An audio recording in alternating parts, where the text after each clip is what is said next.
ఆంధ్రప్రదేశ్లో కూటమి ప్రభుత్వం అధికారంలోకి వచ్చి ఏడాదిన్నర పైనే గడుస్తుంది.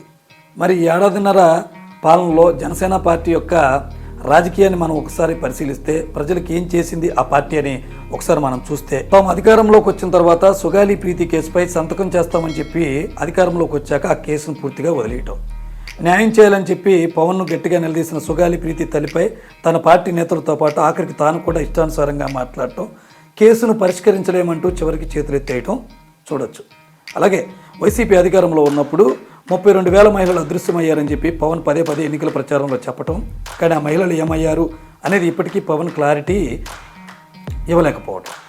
అలాగే వైసీపీ ప్రభుత్వం అక్రమ రేషన్ బియ్యాన్ని విదేశాలకు అమ్ముతుంది, ఆ పార్టీ నాయకులే మాఫియాను వెనకాల నుండి నడిపిస్తున్నారని చెప్పి పదే ఆయన చెప్పుకొచ్చేవాడు. ఆరోపణలు చేసినప్పుడు మరి దీన్ని నిరూపించాల్సినటువంటి బాధ్యత జనసేన పార్టీ పైన ఉంది. మరి ఇప్పుడు అక్రమ రేషన్ బియ్యం ఆపగలిగారా, అక్రమంగా తరలించడం అనేది ఇక్కడికి వచ్చిన మార్గం.